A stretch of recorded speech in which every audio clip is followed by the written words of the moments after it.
While the internet is obsessed with whether 3I Atlas is changing direction or somehow finding a path toward Earth's orbit, scientists are quietly focused on something far more consequential. Not where this interstellar comet is going, but what it is leaving behind as it passes through our solar system. An interstellar object does not need to collide with a planet to reshape its environment. History shows that the most lasting influence of comets is not the nucleus itself, but the dust, pebbles, and fragments that survive long after the visitor is gone, for billions of years. Cometary debris has quietly seeded planetary systems, altering orbital environments, feeding atmospheres, and in some cases reshaping the chemical story of entire worlds. These remnants linger, orbit, and interact in ways that a fast-moving object never could. That is why the most important question about 3I Atlas is not where it is headed, but what remains after it is gone. Because once the comet disappears into interstellar darkness, its legacy may continue to orbit the Sun for thousands of years. So the real mystery begins here. What is science truly observing in the wake of 3I Atlas? And why does it matter far more than its trajectory ever could? From a strict scientific perspective, 3I Atlas is classified as an interstellar comet, a body that originated outside our solar system and entered it on a hyperbolic trajectory. This type of orbit is mathematically distinct from the closed paths of bound objects. It means the comet arrived once, passed through, and will eventually leave, never to return. Orbital solutions based on continuous astrometric data show that 3I Atlas is not being captured by Earth's gravity, nor by the Sun in any permanent sense. Its velocity exceeds the escape threshold of the solar system, and its path remains consistent with an object merely passing through rather than settling into orbit. In other words, despite dramatic online speculation, this comet is not turning back, slowing down, or redirecting itself toward Earth. Major observing programs have independently confirmed this picture. Data from the Atlas survey, follow-up measurements by the European Space Agency, and spectroscopic observations from the James Webb Space Telescope all point to the same conclusion. The motion of 3I Atlas is fully explainable within known celestial mechanics, without invoking propulsion, navigation, or intentional course correction. Yet, classification alone does not make this object ordinary. What sets 3I Atlas apart is not how it moves, but what it carries. As an interstellar comet, it formed around a different star, under different temperatures, pressures, and chemical conditions than anything native to our solar system. It's ice, dust, and embedded compounds are effectively a physical sample from another stellar environment. That is why 3I Atlas matters. It is not a threat, and it is not a visitor that plans to stay. It is a messenger made of material that predates our planetary neighborhood, offering scientists a rare chance to study chemistry and structure shaped far beyond the Sun's influence. The question now is no longer whether it belongs here, but what makes it so different from the comets we already know. When a comet approaches the Sun, its behavior is governed by more than gravity alone. As sunlight heats the surface, volatile materials trapped inside the ice begin to sublimate. Gas escapes into space, carrying dust with it. And this process produces a small but measurable force. Astronomers call this non-gravitational acceleration, a natural effect that has been observed for decades in comets throughout our solar system. This phenomenon is not unusual, and it is not mysterious. Even the first known interstellar visitor, Oumuamua, exhibited non-gravitational acceleration, which was later explained through outgassing driven by exotic ices rather than artificial propulsion. In that sense, 3I Atlas is behaving exactly as physics predicts an active comet should behave when exposed to increasing solar energy. What makes 3I Atlas stand out is not the strength of this acceleration, but its persistence and regularity. Instead of short, chaotic bursts that vary as the comet tumbles and vents open and close. The measured acceleration appears smooth and sustained over time. The force itself remains small, well, within natural limits, but its consistency invites closer examination. Current models explain this stability through a combination of surface structure and composition. If volatile rich regions are distributed unevenly, or if the comet's rotation exposes active areas in a repeating pattern, the resulting outgassing can produce a steady thrust without requiring any form of control. Certain ices sublimate gradually rather than explosively, allowing gas release to remain continuous instead of erratic. The problem arises when this stability is removed from its physical context. In isolation, a smooth acceleration can sound purposeful, even intentional, especially when presented without comparison to known comet behavior. Media narratives often strip away the slow timescales and subtle forces involved, transforming a natural thermal process into something that feels engineered. This is where misunderstanding begins, not in the data itself, but in how that data is framed for public consumption.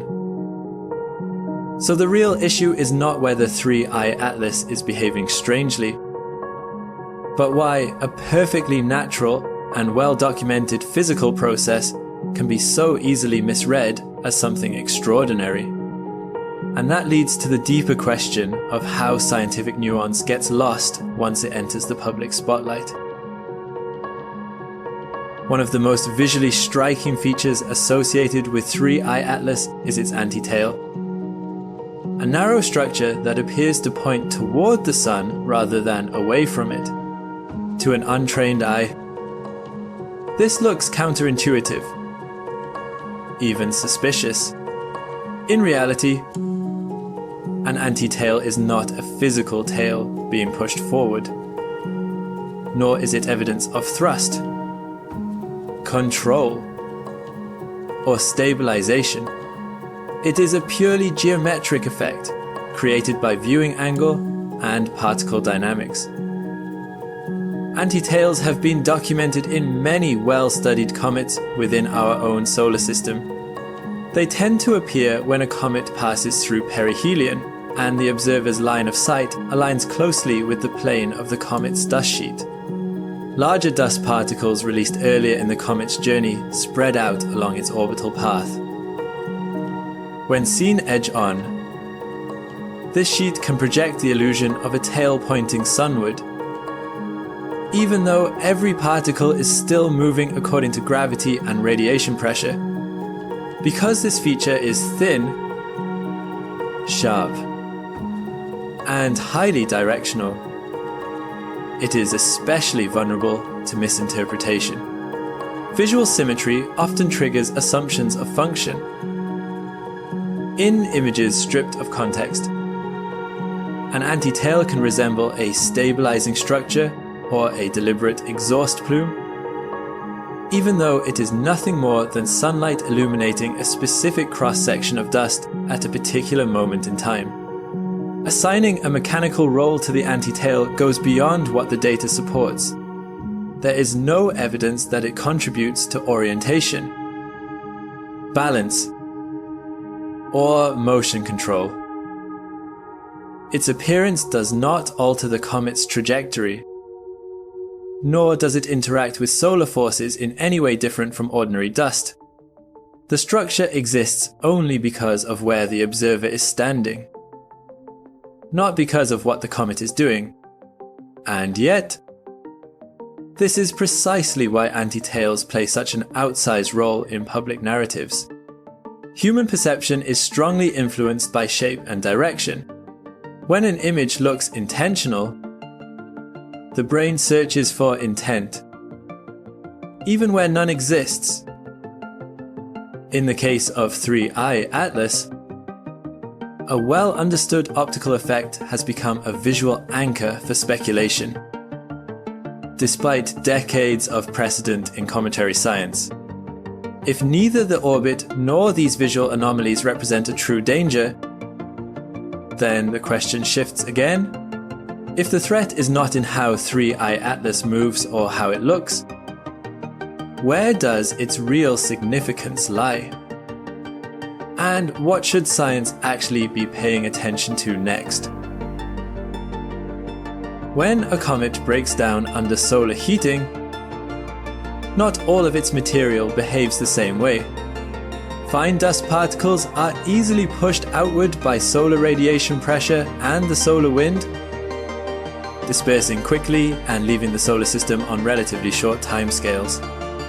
Heavier material does not follow that path. Pebbles, gravel-sized fragments, and small rocks possess enough mass that sunlight cannot simply blow them away. These larger fragments respond primarily to gravity. Once released, they tend to spread along the comet's original orbit, gradually forming a debris stream that can persist for thousands or even millions of years. Instead of escaping with the comet, some of this material becomes dynamically mixed into the architecture of the solar system, quietly joining populations of meteoroids and interplanetary dust already circling the sun. Dynamical models show that debris from interstellar comets behaves no differently in principle. If fragments are released at the right velocities and times, a fraction of them can evolve into orbits that intersect the paths of planets. In the case of 3I Atlas, simulations indicate that some heavier particles may eventually cross Earth's orbital distance far in the future, long after the comet itself has departed into interstellar space. This does not represent an immediate hazard. The density of such material is extremely low, and any interactions would unfold over geological timescales rather than human ones. The significance lies elsewhere. These fragments do not merely linger as inert rocks, they remain as physical samples, preserving chemical and structural information from a star system far beyond our own. That is what makes this debris scientifically valuable. Long after 3I Atlas is gone, its remnants may continue to circulate through the inner solar system, carrying signatures of an alien formation environment. The true legacy of the comet is not its brief passage, but the quiet persistence of matter that was never meant to belong here. And that leads to the next question.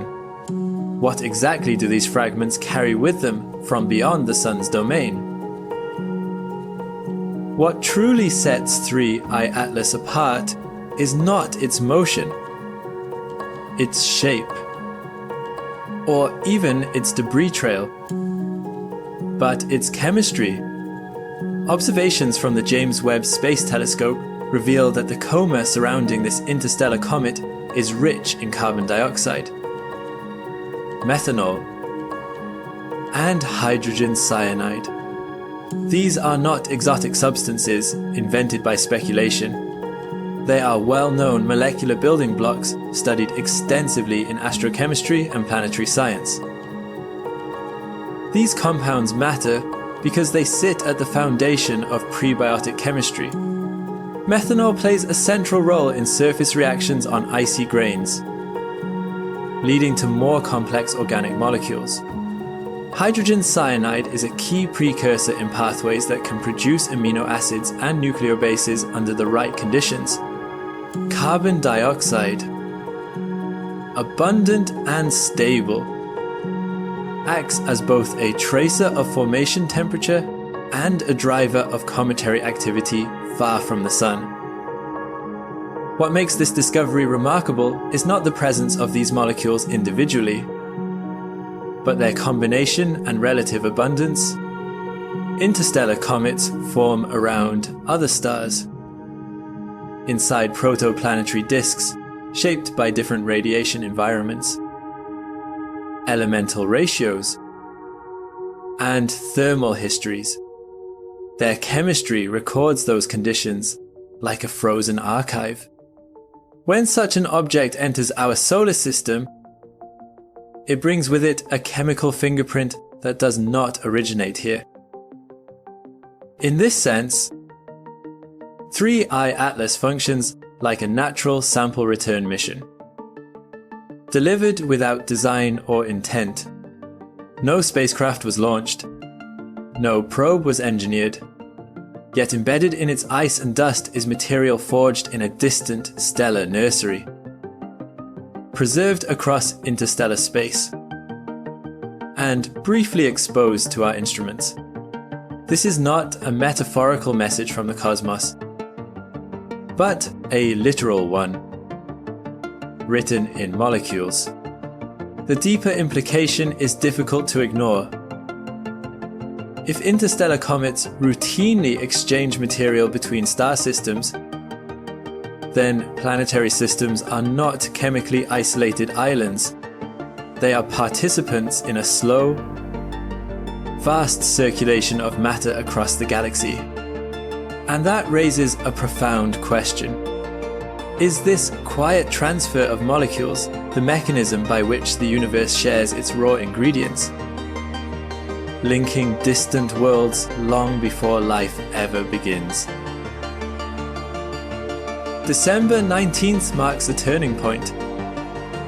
Not because it brings danger closer, but because it offers the clearest window, science will have to study 3I Atlas in detail. At this moment, the geometry between the Sun, the comet, and Earth creates optimal illumination and viewing angles, allowing telescopes to separate structure from glare in ways that were not possible before. This is when observational priorities sharpen. Astronomers are not searching for engines, thrusters, or signs of control. They are focused on fundamentals. The shape of the nucleus matters because it reveals how interstellar comets are assembled. Whether they are loose aggregates, fractured bodies, or more coherent structures. The rotation rate matters because it governs how heat is distributed across the surface and how volatiles escape into space. The structure of the coma matters because it encodes the physics of sublimation, dust transport, and gas chemistry. With instruments ranging from ground-based observatories to space telescopes, scientists will track subtle changes in brightness, polarization, and spectral signatures. These measurements allow researchers to infer rotation periods, surface heterogeneity, and the spatial distribution of different molecules. Together, They form a physical model of how an interstellar comet responds when exposed to a new star for the first time. The importance of this data extends far beyond a single object. Until recently, interstellar visitors were theoretical possibilities. Now they are observable phenomena. Each high-quality dataset helps refine models of how planetary systems form, evolve, and exchange material. The behavior of 3I Atlas under solar heating will become a reference point for interpreting future interstellar objects, whether they arrive next year or centuries from now. In that sense, December 19th is not an endpoint, but a calibration moment. It is when speculation gives way to constraints, and when imagination is narrowed by measurement. The real outcome will not be headlines, but frameworks. The kind that quietly reshape how astronomers understand the flow of matter between stars. And once those frameworks are in place, a larger question naturally follows. After 3I Atlas, how will this new class of interstellar visitors change the way we see our place in the universe? 3I Atlas is not a harbinger of disaster, and it does not need to be a probe to matter. Its significance does not come from threat or intent, but from presence. For the first time in human history, we are not merely observing an object born around our own star.